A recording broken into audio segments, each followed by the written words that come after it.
정부가 최저임금 시급 산정 기준에 주휴 시간은 포함하되 약정휴일은 산정 기준에서 빼는 최저임금법 시행령 개정안의 수정안을 내놨습니다. 경영계는 기업의 부담이 가중된다면서 반발하고 있는데요.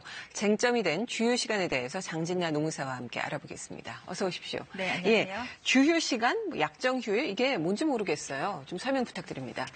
예, 우리나라 근로기준법상 일주일에 15시간 이상을 일한 근로자에게 소정근로일을 개근을 하면 1일의 유급휴일을 부여하게끔 그렇게 규정이 되어 있습니다. 네.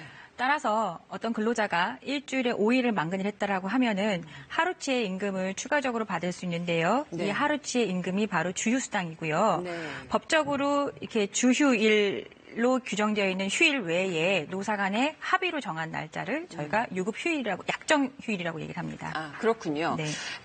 최저임금 산정에 이제 주휴 시간을 포함한다고 하는데 어떻게 되는 겁니까, 그러면은?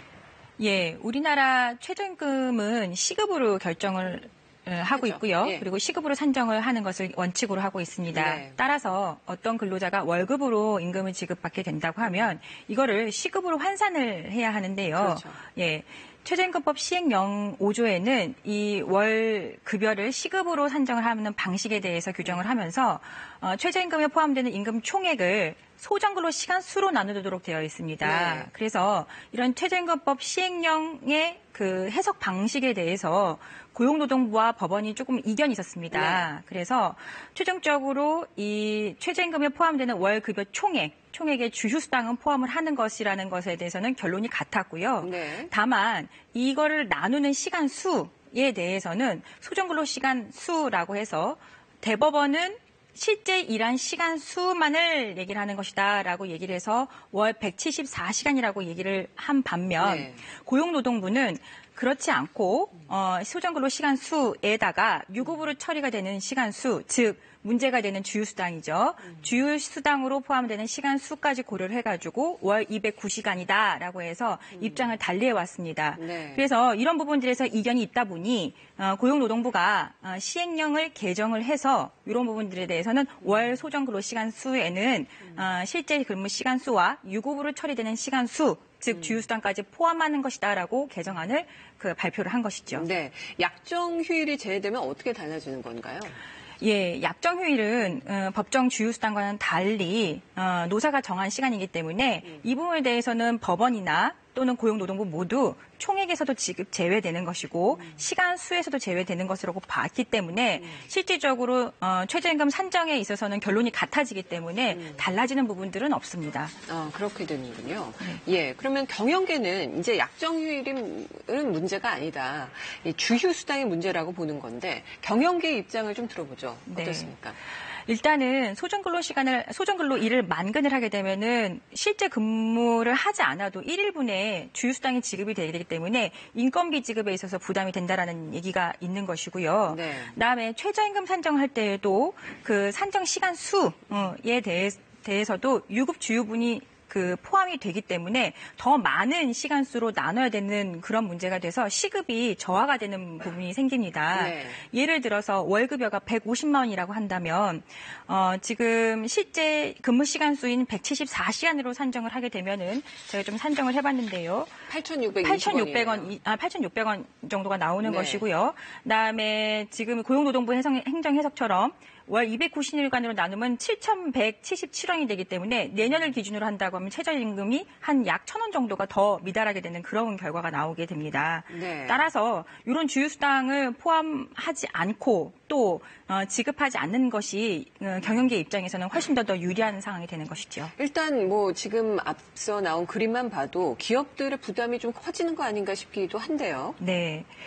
일단은 이렇게 지금 주휴수당을 최저임금 산정하는 임금 총액에도 넣고 그다음에 최저임금 산정을 위한 시간 수에도 같이 넣기 때문에 네. 그 부분에 있어서는 지금 여태까지 저희가 해왔던 방식과는 크게 차이는 없습니다. 결론적으로는 그런 부분들이 오랫동안 저희가 해왔던 관행에 있어서는 크게 벗어나는 부분들은 없지만 네. 일단은 기업 입장에서는 이런 주휴수당을 넣고 빼는 거에 따라서 지금 많은 차이가 발생을 하기 때문에 또 법원이 그런 부분들에서 논의를 하게 하는 판결을 내었기 때문에 쟁점이 되었던 것이죠. 그렇군요. 경영계에서는 주유 수당이 포함되면 연봉 5천만 원 받는 사람도 이제 최저임금 위반자가 된다고 하는데 5천만 원 임금 받는 사람이 어떻게 최저임금 위반자가 될까요?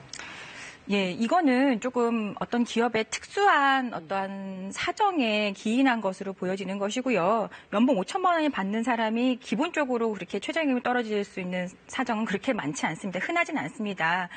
사례가 되었던 사안들은 연봉 5천만 원이지만 기본급으로 책정되어 있는 임금은 약 40%밖에 되지 않고 약 2천만 원밖에 되지 않고요. 네. 그래서 월 기본급은 한 166만 원 정도밖에 되지 않았던 것이고요. 네. 그리고 그렇게 그 기본급은 작지만 고정 상여금이 분기별로 지급이 되고 그다음에 각종 여러 가지 수당들이 지급이 되면서 총액 자체가 연봉 5천만 원으로 지금 결정되어 있던 것이기 때문에 그렇게 임금 체계가 복잡한 데에서 기인하는 것이지 일반적인 경우는 아닙니다.